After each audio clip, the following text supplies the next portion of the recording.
Kamusta ka? Handa ka na bang makinig sa isang espesyal na kwento? Ito ay tungkol sa isang bus na sa sobrang yabang, pakiramdam niya siya na ang pinakamagaling sa lahat. Tara, kilalanin natin siya. Pero bago yan, tanungin muna kita. Naranasan mo na ba yung pakiramdam na parang ang galing-galing mo sa isang bagay? Yung tipong dahil sa sobrang galing mo, feeling mo, hindi mo na kailangang makinig sa payo ng iba? Kung oo o kahit hindi, makikilala mo ngayon si Kaskasero. Siya ay isang bus na buong pusong naniniwala na siyang hari ng lahat. Pakinggan mo to. Ito ang paborito niyang isigaw palagi. Ako ang hari ng kalsada. Paulit-ulit niya yung sinasabi. Kasi nga, sa isip niya, walang sinuman ang may karapatang mag-utos sa kanya. At dahil sa paniniwalang yan, naku po, kapag nasa kalsada na siya, humaharurot siya na parang kidlat. Sobrang bilis. I-imagine mo na lang to ha, yung mga pasahero niya, halos hindi na makahinga sa takot.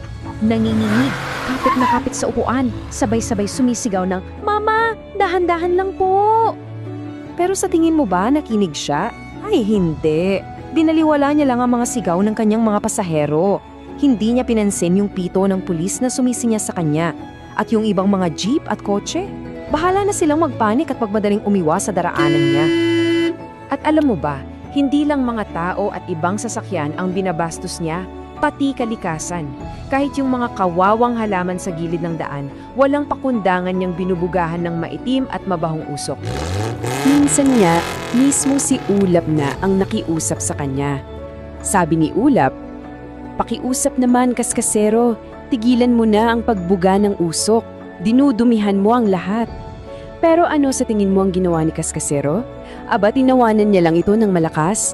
Ganoon siya kayabang. Sandali, may kakilala ka bang katulad ni Kaskasero? Yung tipong ayaw na ayaw makinig sa payo ng iba? Ang hirap nilang kausapin, di ba? Alam mo kung bakit? Kasi para kay Kaskasero, iisa lang ang batas niya. At ito yon, ako ang hari ng kalsada. Gagawin ko ang lahat ng gusto ko.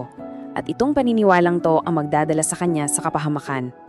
Kasi isang araw, dahil sa sobra-sobrang pagtitiwala sa sarili, gumawa siya ng isang napakalaking pagkakamali. Nagsimula siyang uminom. Glog, glog, glog. Lagoklan siya ng lago. Sinubukan siyang pigilan ng araw at ng ulap. Pinagsabihan siya. Pero, gaya ng dati, hindi siya nakinig. At ang mas malala pa, kahit lasing na, nagpasya pa rin siyang bumiyahe. Kahit pa ekis-ekis na ang takbo ng mga gulong niya, gumegiwang-giwang na siya sa daan, umarangkada pa rin siya, walang pakialam. At habang humaharot, isinigaw niya muli ng buong pagmamalaki ang paborito niyang linya. Ako ang hari ng kalsada. Mas mabilis pa sa jeep, mas mabilis pa sa taxi, mas mabilis pa sa kotse, pero parang hindi pa rin siya kontento. Lalo pa niyang binilisan, hanggang sa bumangga. At ang dating nagaastang hari ng kalsada, naging parang isang napisang lata na lang. Wasak na wasak.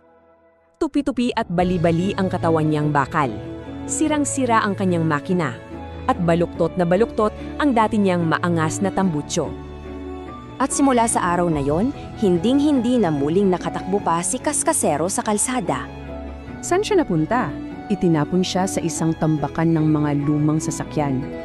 Isang lugar na para bang sementeryo para sa mga barumbado at walang respeto. At doon sa tambakan, ang dating maingay at mayabang na hari ng kalsada, wala nang masabi. Tahimik na lang siya, wala na siyang maipagmayabang. Kaya pagkatapos ng kwento ni Kaskasero, may iiwan akong tanong para sa'yo.